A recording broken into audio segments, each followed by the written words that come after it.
What's going on, everybody? BobbyFi back here with my man Eric Sheets Haber, the quarantine edition of our show.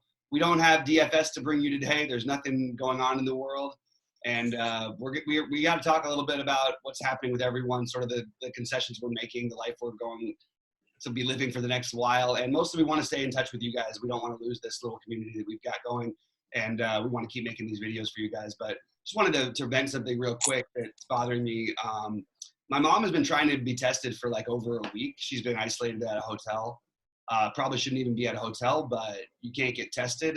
So basically, after that happened with Rudy Gobert and Donovan Mitchell, they immediately tested 50 players, which was the most that any place could test at one time. It's as many as UCLA could test in an entire day, to give you an idea of how far we are behind on these tests. So when you hear about cases being in the numbers like 1,500, I think conservatively you should assume 500,000 to 2.5 million right now. I really do.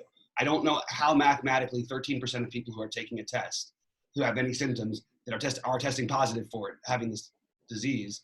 I don't see any way that all these people who can't, not only can't, she's a well-off white woman in her mid-60s who has high-level doctors. She thought we could pull strings. We thought we knew the right people. No, it's hard to get this stuff done, especially if she's not even located in LA, but especially not being in LA. Anyway, I just wanted to throw that out there that this is a lot more spread than is being led on by anybody. You could read the articles about how they expect over 100,000 cases already in Ohio alone. That's what the head of the health department for Ohio says.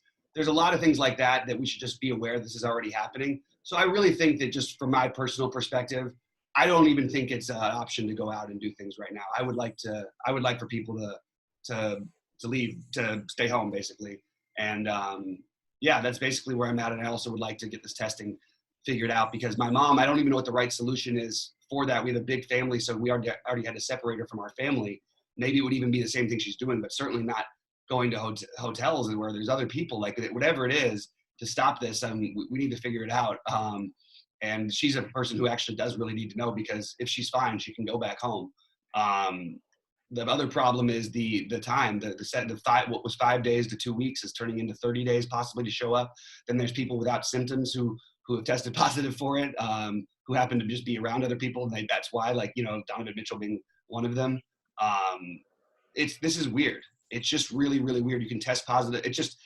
Anyway, it's a weird time. I'm gonna let Sheets to go on. Yeah. Do you see this? I shared my screen. Yeah. Okay. And let me. I don't want to go too far off the beaten path, but let me tell you something about the poker community. And I say the poker community kind of affectionately, because when I say the poker community, I mean kind of the professional gambling community. So I include all DFS and stuff like that. I'm just kind of used to saying the poker community. So the poker community and the DFS community are a very, very sharp bunch for the most part. They're very analytical. They're very good information aggregators. They to some extent know when they're ignorant. You know what I mean? They know when they're smart. They know how to derive information from other people, and they know how to incorporate both math and feel, you know what I mean, into making decisions. And they really are kind of a sharp bunch. And when Trump was running against Clinton back a few years ago, the poker community and the DFS community made a kind of a big mistake. They were really on to the right things about trying to help convince people about how bad it would be if Trump was elected, and the different reasons why, whatever it is. Where they failed was that they were just so cutesy about saying the most wise ass thing on Twitter and on Facebook or whatever, that while everybody was kind of like being cutesy and saying all this funny stuff, they ended up deriding everybody else, and everybody else went out to vote while all of us were sitting here just kind of reading Facebook, right? I really think that this is where I get a lot of my information, honestly. Like, I have my stock market group of people that deal with stock market stuff, but I think that the DFS community has kind of led me to think about this thing in an interesting way. And I think that the overall health experts are onto something here. And I think that if we do in fact emerge out of this without incredible, national damage, it's going to be because of people understanding this one graph, which is finally starting to kind of like get some public exposure. just kind of, you can call it a mathematical thing, you can call it whatever you want, but the idea that we can't really we can't stop the thing from spreading because that's way too late for that.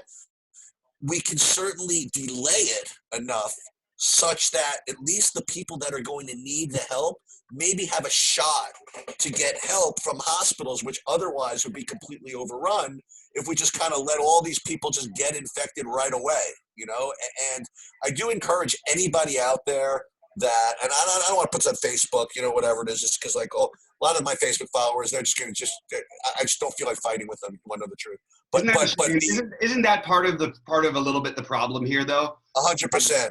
It is. And I want to jump in real quick, though, because I agree. You're right that everybody, I think at the DFS world and all the poker world, anybody who has that sort of analytical, trying to figure out what the odds are on something type of mindset that's intelligent and you get this type of community, they really are good on figuring out these things a little bit before everyone else does. And the funny part is they were also really good at being really wrong about 3 or 4 weeks ago when I was tweeting about, God, I think I'm going to cancel my trip to New York, and that's a shame. Right. You know what I mean? Yeah. And I'm getting messages back. Well, I can't say them on air probably, so without getting kicked off YouTube. But and it meant in friendliness, but it was sort of like, oh, come on, you're really gonna take this stuff seriously now.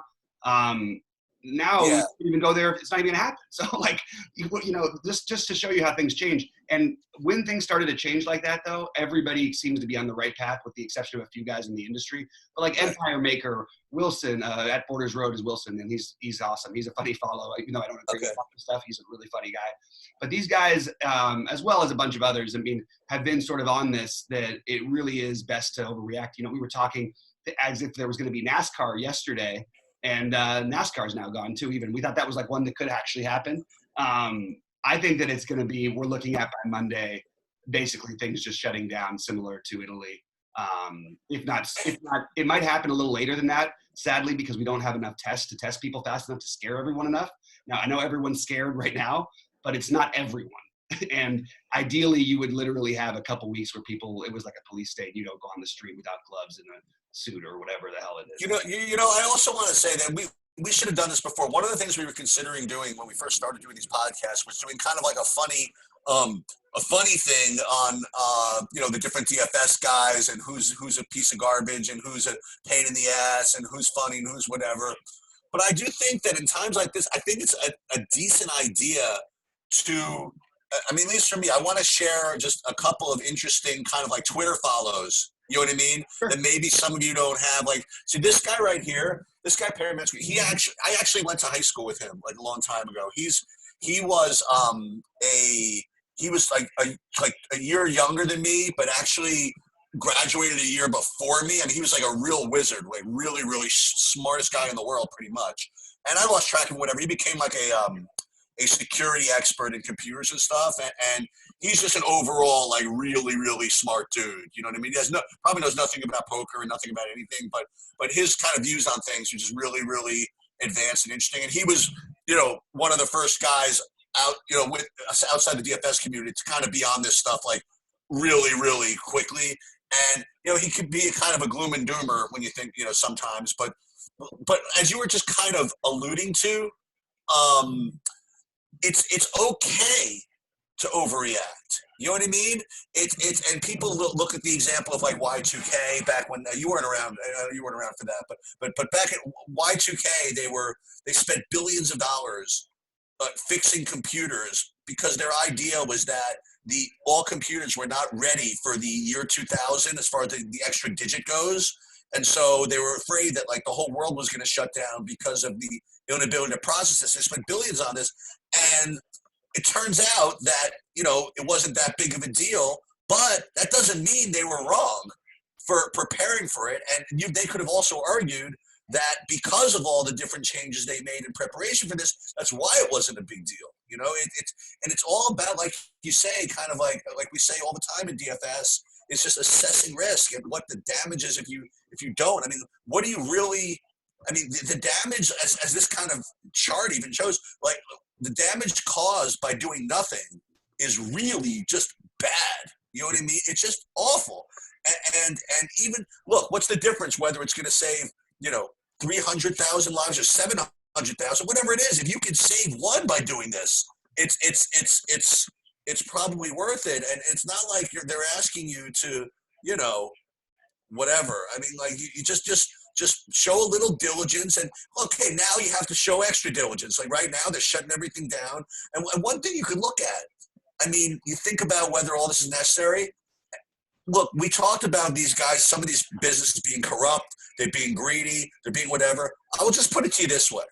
If the NBA and the NCAA and NASCAR and all these places that are just so reliant on this business for income, they're shutting down in the face of all that. I mean, if you don't think it's serious now, I mean, I don't think I can help you. You know what I mean? Like, you can't have it both ways. You can't say, oh, these people are so greedy, and then also not respect the fact that the greedy people are also saying it's not worth it, you know? Yeah, the worst two guys in the world to me are it's just the flu guy, which unfortunately I have a lot of friends who are, this is just the flu guy. Then there's the other guy is, it's actually, there's only 1,200 cases or whatever guy, because that there aren't. These are just infactual. If anyone thinks that there are 1,500 cases in the U.S., or however many they're reporting right now, it is just a ridiculous thing to believe that's the actual number. It's a ridiculous thing to think that even 500,000 seems too conservative as of this moment. I want to point out the New York Times released, an article today that they've used CDC estimates to 200,000 to 1.7 million deaths in the U.S., depending on the scenario this year. That's a lot of people. And you can say, look, however many died from the flu and this, and my friends are posting, well, how about how people who die of suicide? Why isn't that getting reported? Nobody stops going, look, it doesn't matter. This is something we can actually at least do our best to try to curb. It doesn't matter who's right or who's wrong or what's the worst or whatever. I don't want people out there rooting for this to be worse. Anyway, I really think that this is a really, if you don't take it, like you said, if you don't take it seriously now, there's nothing we can do for you. Like, you just are living in a different world, and you can go, hey, Go Sixers Go is a great example. Me and this guy, he's a great DFS player.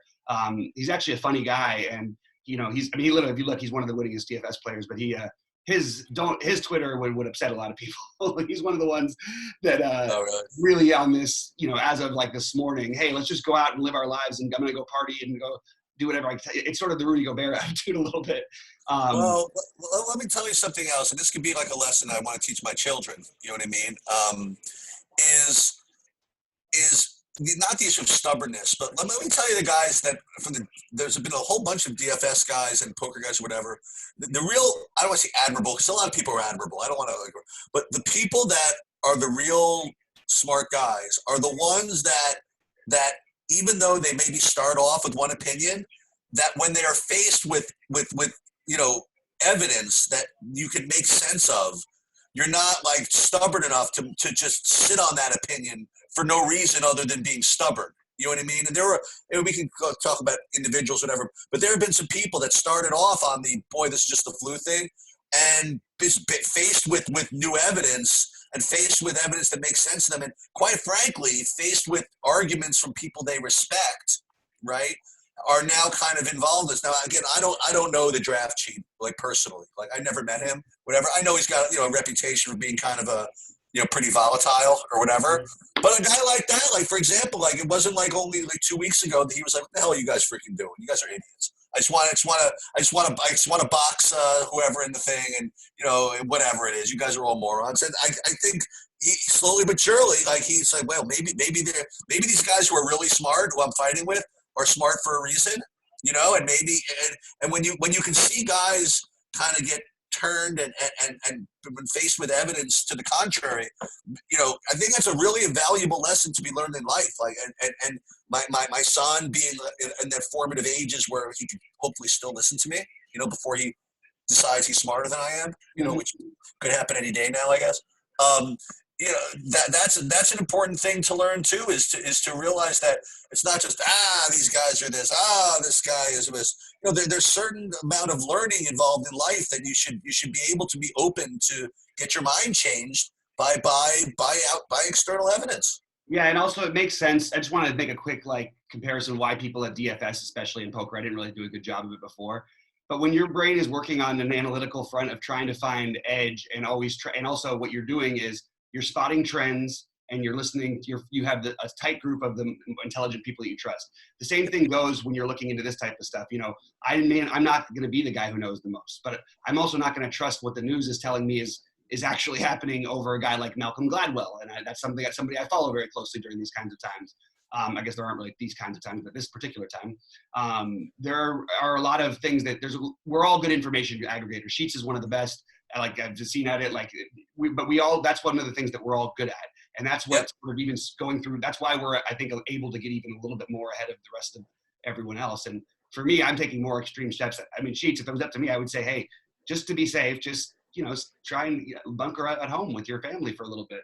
But I'm home. I'm from home right now. You know what? I can handle like 80, I can handle 90% of my hedge fund business from my house. So I made sure that I took care of what I needed to take care of, so that I can work from home if I needed to. And it's just, look, you know how many people I see when I go to my office, like every day, maybe 4. You know what I mean? Like, I don't really see anybody anyway. But I don't know where those people have been. And quite honestly, again, don't be selfish about it. Like, I have to talk to my son about this. I said, it's really serious. He's like, yeah, for other people, I'm a teenager. I'm like, yeah, but dude, I mean, like, you live in a society. You know what I mean? You have a responsibility yourself to not put yourself out there where people that are not as fortunate enough as you to be healthy and young, that you don't want to be carrying this thing, and just because you feel invincible, that everybody else is also. So you have to protect other people. If you're fortunate enough that you don't feel you have to protect yourself as much, you certainly owe it to humanity to protect others. Absolutely. So yeah, I'm with you, man. I didn't know what else we could really cover today, because it's So let's review. So since yesterday, like you said, NASCAR was NASCAR canceled for this weekend? I thought I got a notification that it was today. Okay, the last I had heard was that it was not, but maybe like an hour or two. Yeah. But the players championship was another hashtag site credit. They made it through one day of the players championship, and I think and so what they did was a straight cancel, by the way, this time, right? What's that? The DraftKings, they just did a straight cancel, right? Oh, I don't know. I have no idea. I got paid back all my golf stuff, and yeah, I got paid back.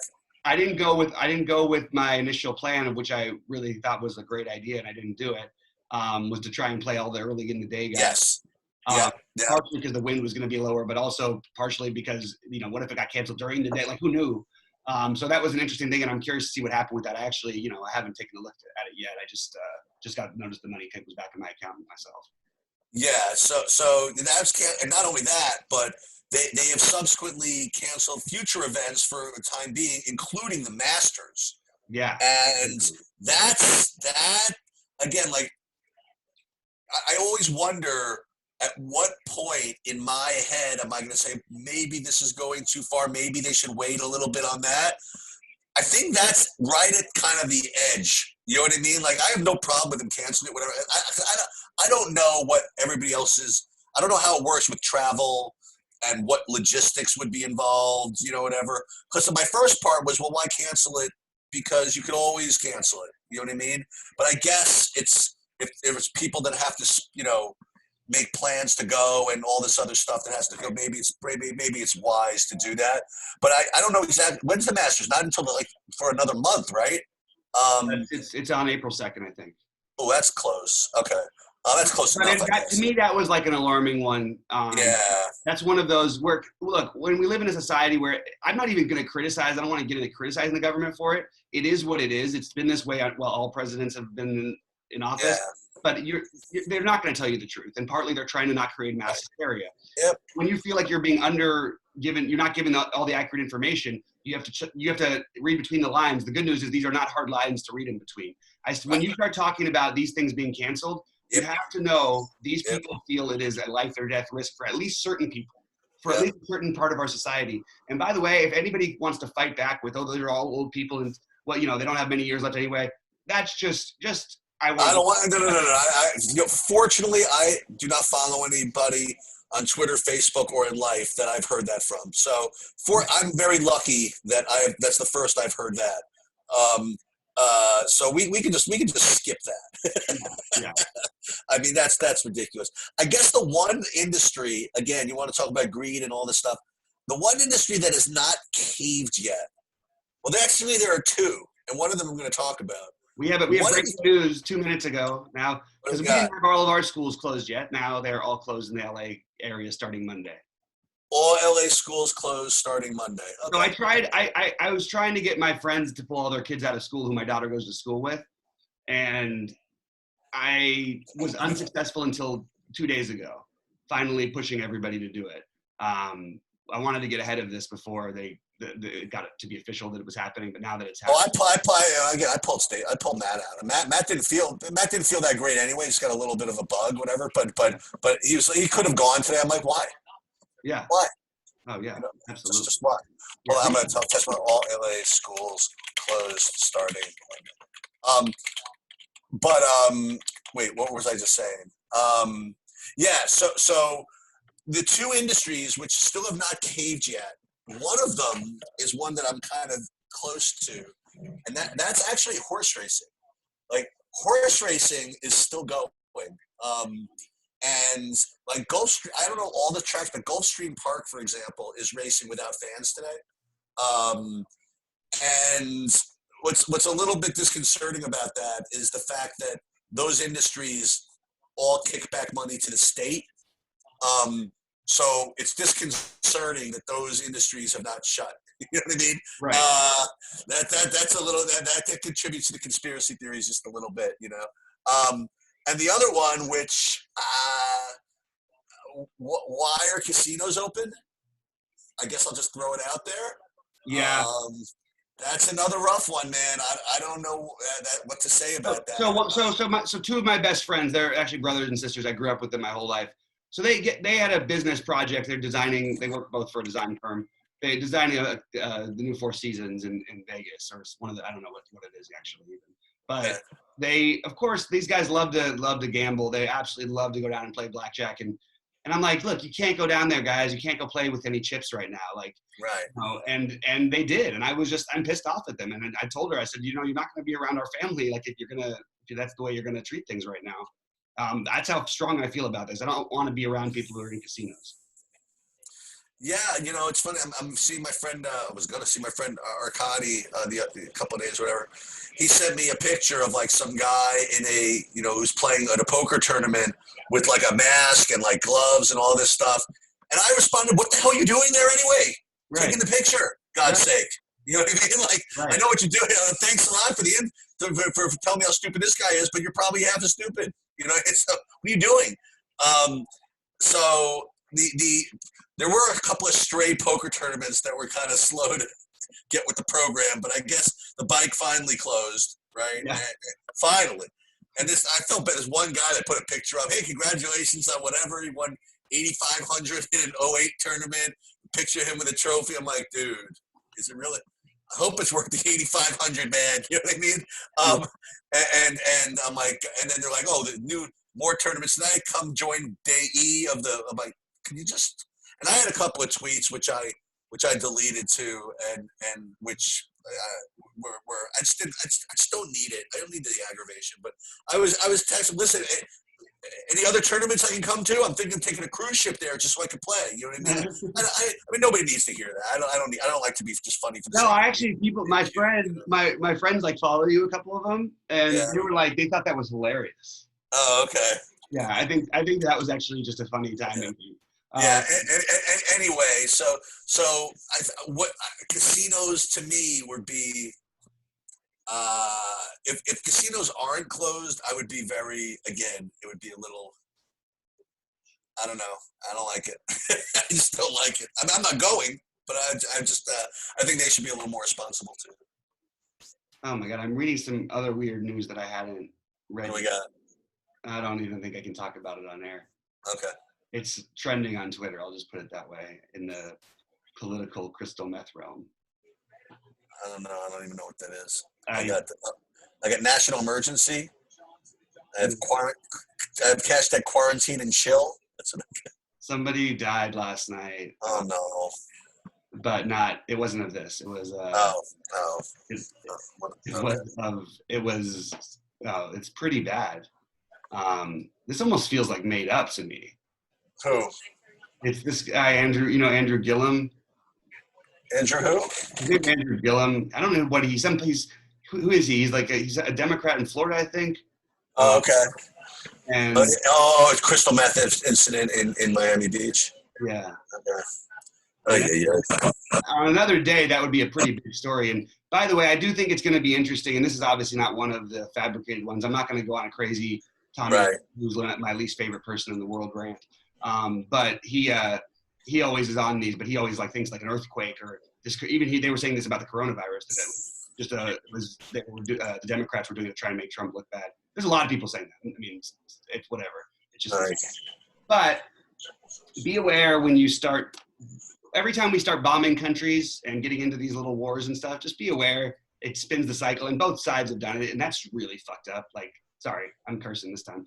I'm usually pretty good about it, but it's just let's not have that. We don't need to talk about bombing, Iran and Iraq. We don't need to get into that right now. Why are we doing that? It just is the wrong time, in my opinion. It makes sense just feels like you're trying to win back some of the voters. Anyway, shouldn't have gone on that little rampage, but. Anyway, so I want to just completely just transition to something else because I did mention horse racing, and I did wanted to. There was an idea that I had, just to totally transition for a minute, totally awful transition, but there was an idea I had DFS wise like 2 months ago that it just never seemed in any of our podcasts to be the right time to like kind of get into it. But I'm going to throw it out there now just because, not because of the times we're in, but because of horse racing being the only place that there's action right now. So for those of you that don't know, I guess I would say my new bunch of followers are more DFS than poker. I'd say probably a half and half at this point. But for those of you that don't know where my nickname comes from Sheets. Okay, people used to think it was like all kinds of crazy stuff, but in addition to my backgammon and chess stuff, I always was involved in horse racing to some degree. I had a pick six syndicate, among other things, and the reason why they call me Sheets is because the one of the data sources that I use is something called the Sheets, right? And I guess I just gave them free advertising, whatever it is. They're very well done, whatever. To the point where I was in New Orleans, when I used to play horses in New Orleans, people would they would call me Sheets because they would always see me with the sheets in my hand, right? So that's where I became Sheets from, right? So it was from horse racing. And I alluded to the fact that I used to run, and I still do some pick six stuff, and I just kind of stay with me on this. So what a pick six is, for those who don't know, is if you're at a track, they have the ability to bet on your ability to pick six winners in a row. Like, for example, I pull up, for example, let's say it starts at Gulfstream Park. This is a pick six. So they put this whole pool together, and whoever can pick six winners, usually there are a bunch of people that can pick six winners between six races because you pick multiple winners per race. Then they kind of split the pool up, okay? But then what happens is let's say nobody picks six on a certain day. Then that money gets carried over to the subsequent day. So what ends up happening is that, let's just say $100,000 gets put into the pick six on one day and nobody hits it. Then that $100,000 goes to the next day. So then let's say that in the next day, only $40,000 worth of action goes into that pick six. That $40,000 of action has an automatic overlay because they have the $100,000 from the day before to kind of fight for, right?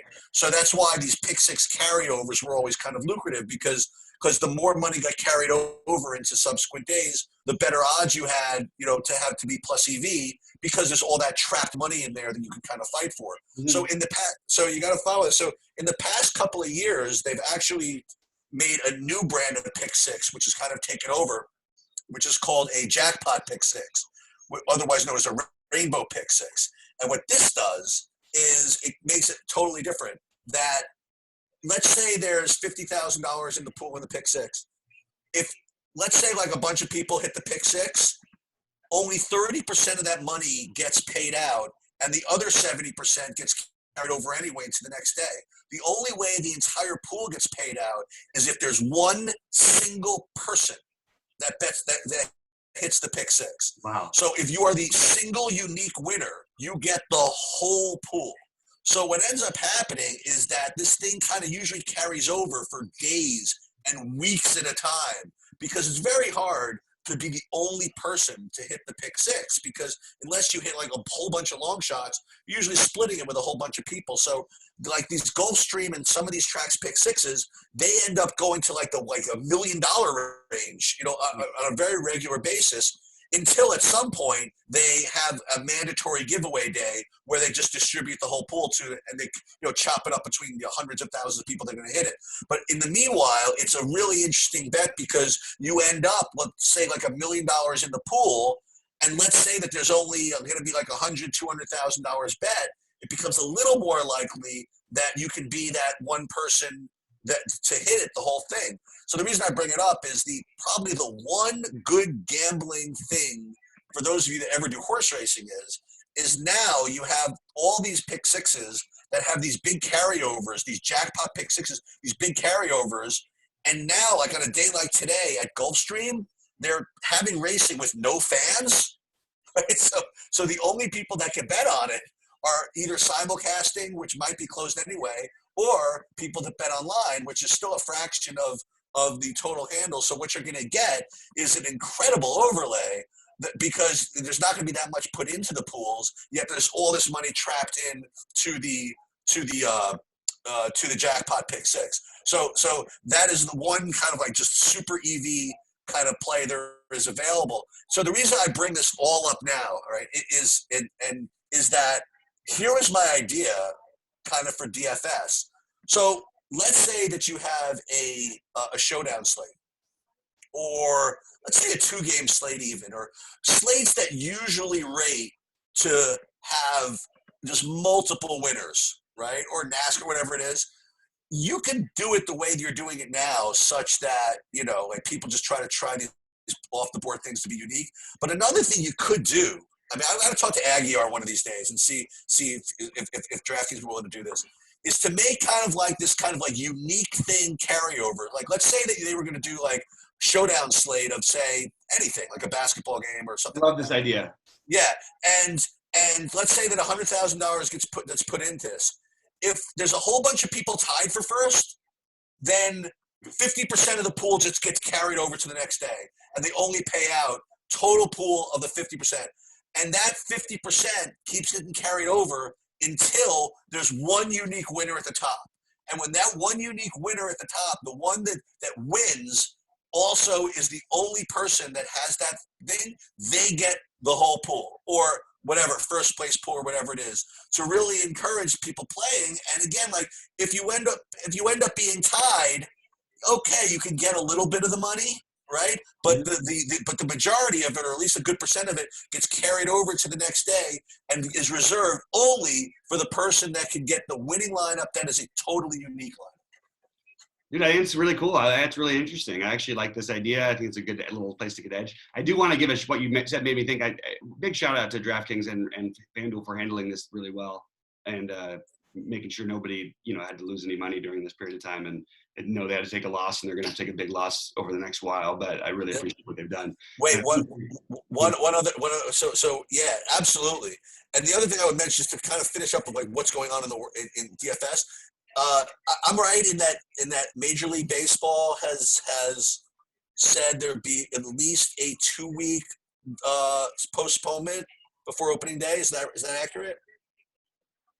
Wait, say that one more time. That is that MLB. The most recent update I got was that there was going to be at least a 2-week postponement from opening day. Is that accurate? I think that's accurate. Yeah. I mean, I think that we're looking at worse than that. But no. I mean for now though. I mean, like I don't know. I actually don't know what it is as of this morning, to be honest. Okay. I'm just planning on it not happening. Okay. But yeah, I mean, people do kind of look for news and stuff like that. So where we're at with gambling and with DFS, and by the way, I do think that similarly to the casinos, I just think the horse racing should shut down too. We have to respect the even the no fans thing. There are jockeys there. There are trainers there, and it's just just chill. You know what I mean? So as far as gambling goes, I mean, did somebody also say that there's still MMA? Yeah, we'll see about that. Yeah, we'll just see about that. I'm kind of with you on that. Are you convinced horse racing will happen? Is it already happening? Is what? The horse racing. Yeah. It was happening already today. Oh yeah. But you think it's going to continue through the weekend? It could be, like I said, everything is fluid. And like my partner in this, I said, listen, here are the sheets, and we'll handicap or whatever. But obviously we should expect cancellations at any moment, right? But like for example, like here, let's just see. So like at Aqueduct, for example, like there's like as of now, there's 18 minutes to post for the first race without any news to the contrary. So it's so they're rolling. We'll see. All right, man. Well, hey, I'm glad we were able to do this today, guys. Hit us up on Twitter. Hit us up on the notes in the show. Really appreciate the positive feedback, and make sure to like and subscribe and all that nonsense. But yeah, we missed you guys and talking DFS, but we're happy we can do this. Sheets, it's good to do this with you.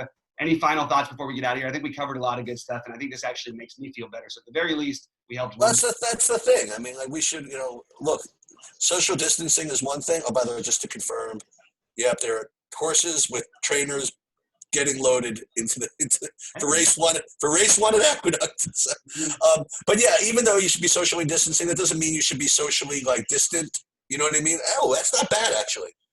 Even though you should be socially distancing, you shouldn't be socially distant. I like that. I like that quote. That's not that. Maybe that's not the worst. I used to run part of a thing, basically a marketing thing, but it was for it was a volunteer thing for a company that does anti-suicide stuff. But they always have cool little taglines about stuff like that during these times. I think that's a perfect one for them. I'm going to recommend it. I'll give you. Yeah. All right. Well, anyway, the point is that I still love. I still want to continue talking to people and doing these little podcasts. I feel like I'm talking to you, which is good, and talking to others. So yeah, sounds good. So stay safe. Stay safe. Most important of them all is wishing the best to Bobby's mom and to everybody else's mom and everybody else. Oh, I have one shout out. I'm sorry. So back from my Poker X Factor days, there was a guy who was in PXF every single week, every single day, and he was like really, really supportive. I mean, just one of the good guys in poker. His online name was like Airedale, and I follow him on Twitter. And he's actually a registered nurse at one of these hospitals. So he's like kind of preparing for, and he's a poker player that's also now going to be right on the front lines of this, being a registered nurse with all these hospitals. So my much respect goes out to him for he's going to be, and his industry, in my opinion, is going to be hopefully going to be the heroes in this whole mess. Yeah, I hope so, man. All right, sounds good. All right, guys. Yeah, good luck to everyone out there in life. And for Sheets, I'm BobbyFi saying, stay safe. Sounds good.